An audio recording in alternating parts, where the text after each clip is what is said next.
What? Yep. I'm smelling NFL playoff upsets in the air.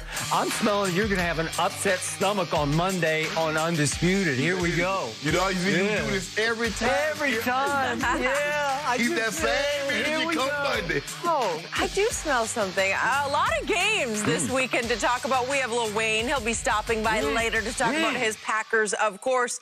But we begin because Sunday on Fox, we will see history as Tom Brady and Drew Brees square off for a chance to advance to the NFC Championship. Both veteran quarterbacks will have their hands full as Pro Football Focus ranked each team's pass rush in the top 10 for the 2020 season. And as we know, Brees Saints took both regular season meetings. So Shannon, who wins and what is the score for this one? This, obviously this is the game that everybody's watching. I mean, I think all the games are going to be really good. They're all really good. I really think, and even though Kansas City, we're going to talk about that, is a 10-point favorite, I think that game will be a very good ball game. Agreed. Also.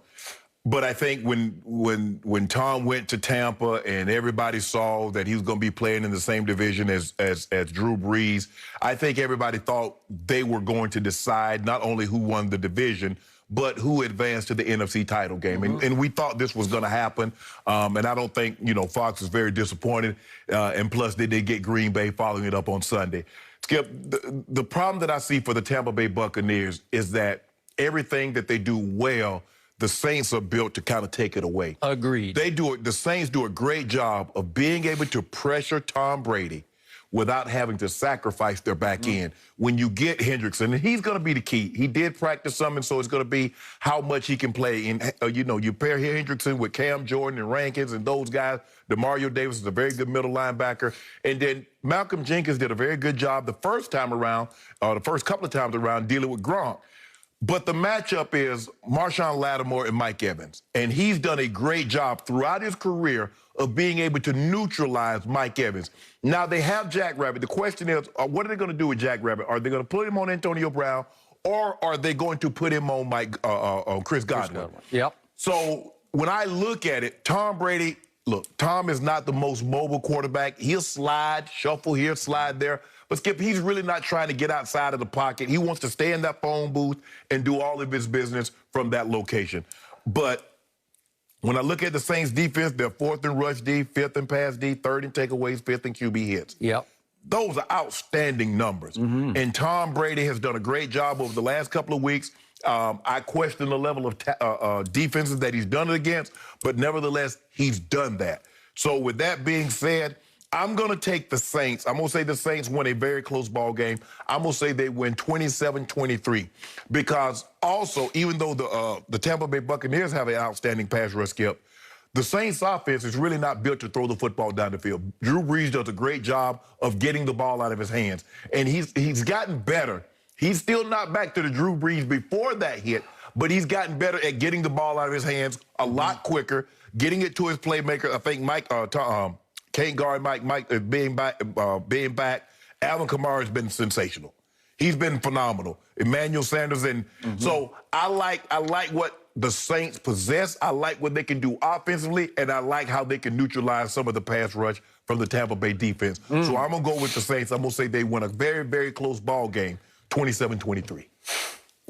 I disagree with nothing you just said. The Hall of Famer Shannon Sharpe just delivered brilliant insight into the hottest matchup, the most intriguing matchup of 4 really great ones. Right. Tom Brady is facing, to me, the greatest challenge of his entire NFL career. This is his nightmare matchup. I don't like anything about it for Tom Brady. I especially don't like what I saw on opening day and on the night of November 8th at Tampa Bay, both the New Orleans games, in which you walked away saying, that's just a mismatch for Tom Brady. He's got no shot. And to drive home just how bad this was on the night of November 8th for Tom Brady, the final score was 38-3 New Orleans, but it was never even competitive. Right. It felt like 50-3. It did. Here are the final yardage totals. New Orleans had 420 yards. to Brady's 194, his offense 194. 420 to 194, so you more than doubled their yards. 27 first downs for New Orleans, the visiting team, to 13 for the home team. And guess what the time of possession was? 40 to 20. Right. So Brady didn't really have the ball that much, and Drew Brees and company just dominated the football. Well, Skip, if you remember, if I'm not mistaken, they might have went their first 3 or 4 possessions 3 and out. So you go 3 and out, and then Drew Brees goes 10 plays, 12 plays, 14 plays. They eating up time, and you're not on the field but for a minute or two at a time. To drive this home, on that night of November 8th, in Brady's new home, Drew Brees had a QBR scale 0 to 100 of 99, while Tom Brady had a 6. A single-digit 6. Was that the greatest discrepancy in QBR in history? In history, and I believe it was Tom Brady's worst game in his long and goatish history. Would you believe, to add insult to injury, that both Jameis and Taysom Hill, in the time they played in that game, had QBRs of 100, so they were perfect, on top of Drew Brees' 99 compared to Tom Brady's 6. And just to drive home how bad it got, could we please see that last interception that Brady threw? It was 38 to nothing at this point, and Tom Brady just gave it out. He just spit the bit, rolled out, and threw the worst decision pass that I think he's ever tried to throw. Just threw it up for grabs across the field. Is that like the worst idea for a throw you could do? He's trying to throw it up for Gronk and hope he jump balled it, and Malcolm Jenkins said, "Oh, thank you, Tom. I'll take that." Yeah. Although, Skip, you believe he still has a lively arm. His arm has never been that lively where he could do that. Okay. So that's when you hit bottom. It was also the first night that they tried to throw Antonio Brown into the mix, into the rotation, after he had practiced twice with the football team. And just to sum this up in the big picture, I think people have lost sight of this. You realize that Drew Brees has basically owned Tom Brady in their head-to-heads. Yeah.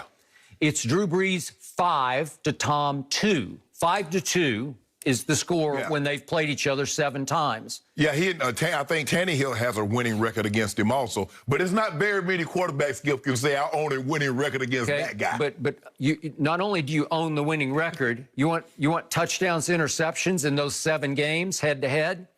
Drew Brees is 18 touchdowns to 1 interception against Tom Brady. Tom Brady versus Drew Brees is 9 touchdowns and 11 interceptions. Obviously, Drew's not playing defense, and he has had a very good defense to back him up. But still, 18 to 1 versus 9 to 11? Yeah.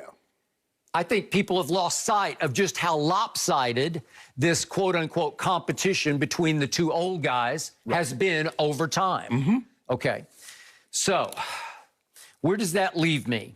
If Tom Brady could turn this around and win this game, I believe it would be the greatest beat-down turnaround I've ever seen. You might be able to find a bigger one, but to go from getting blown out at home, 38 to 3, to somehow pulling off a win at New Orleans in a playoff game against Drew Brees, who has owned you, wouldn't that be the greatest beat-down turnaround ever?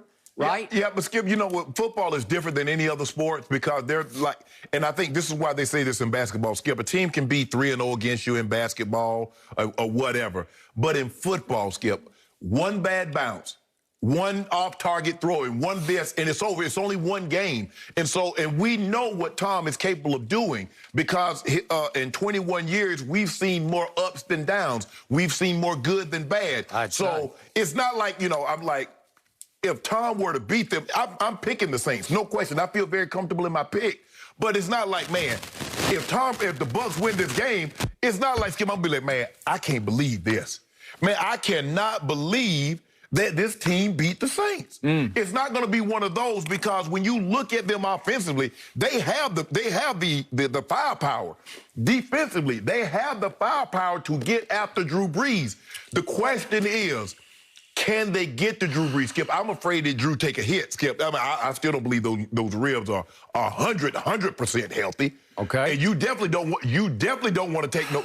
I don't think he's been hit since he's been back. Okay. So now it's time for my prediction. What one expression do I hang my hat on this show? There's one man in all of sports I do not bet against, and it is the flat-out undisputed GOAT in the National Football League. It is Thomas Edward Patrick Brady Jr. Well, I want a case on all them names. Okay? So I'm going way, way, way out to the very end of the limb, and I'm going to say Brady pulls this off. I can't even tell you how he pulls it off. I just say he will pull this off because he's had this much time since November 8th to reflect, to dissect, to figure out how to beat the Saints. I think it's going to be a little higher scoring than you do. I think Brady's going to have to get into the 30s to win this game because I do not trust his defense. I trust Brady's offense in this game far more than I do Todd Bowles' defense. As I always tell you, I love Todd Bowles as a coordinator far more than I love his defense that he is coordinating right now. I'm going to go all the way up to 31-30, Brady over Breeze. 31-30 on some wild finish. It's going to take a GOAT finish by Tom Brady. So you believe he throws the game-winning touchdown, leaves a game-winning touchdown drive, I'll go or he puts it in game-winning field goal drive by Ryan Suckup. That's what I'm going to come down to, and he's going to hit Gronk with a couple of big passes in that drive, just the way he did against the Rams when he finally figured them out in the Super Bowl.